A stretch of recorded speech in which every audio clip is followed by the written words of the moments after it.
नमस्कार। तपस्या भाग 10। साधना के भाई को आशा रहती थी कि साधना और उसका पुत्र उसके साथ हमेशा अच्छे संबंध रखें, और साधना को भी यही आशा रहती थी कि उसका भाई उसके पश्चात उसके पुत्र के साथ हमेशा रिश्ता बनाए रखे। जब व्यक्ति अपने फैसले स्वयं करने लग जाता है तो उसे यह फैसला लेने का अधिकार भी होता है उसे किसके साथ किस प्रकार के संबंध रखने हैं। यही वह लेखा जोखा है जो लाख पढ़ाइयों के पश्चात भी मानव सीख नहीं पाता है।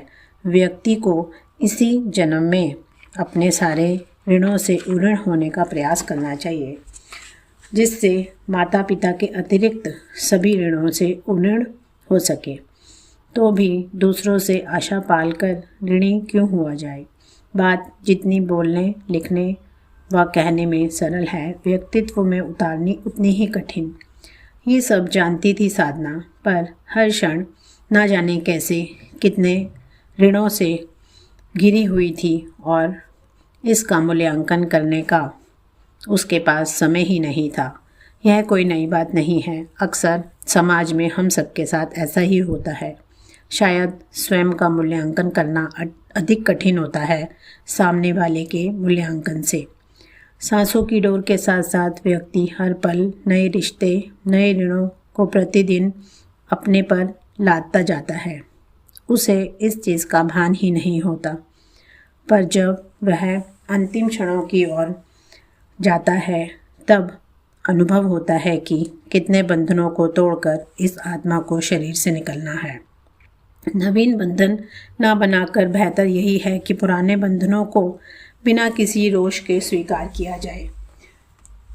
दाग तो चांद में भी होता है, वास्तविकता क्या है यह कोई नहीं जान पाया। वही हाल रिश्तों का है।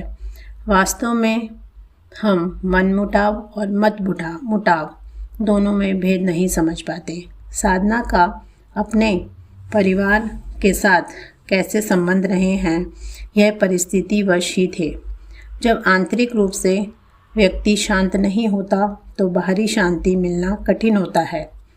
जहाँ तक निरीक्षण की दृष्टि दौड़ाएं तो मानव जाति सदैव असंतुष्ट ही रही है।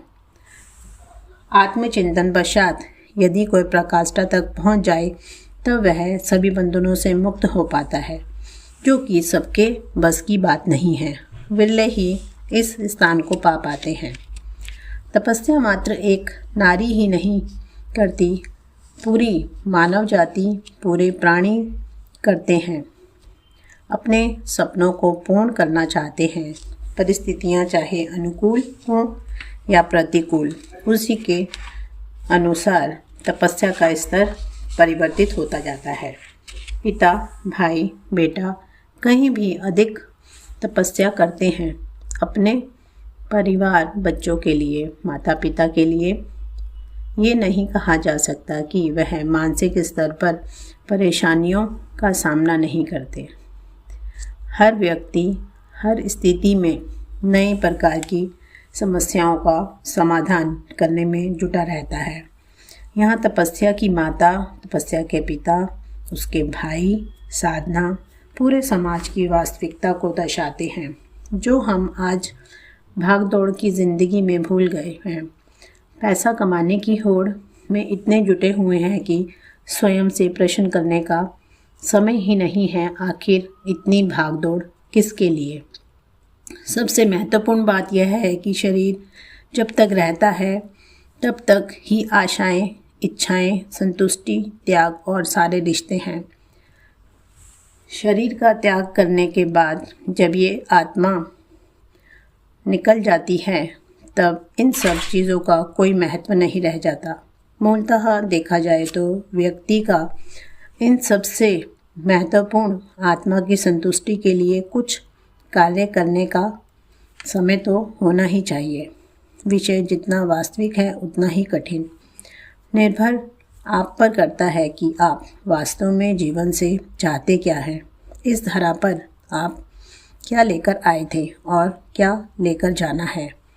कुछ विचार करिए इस विषय पर और मुझे कमेंट में ज़रूर बताइए कि इस कथा द्वारा आपको कुछ समाज की सच्चाई या अपनी सच्चाई के विषय में पता चला हो तो। धन्यवाद।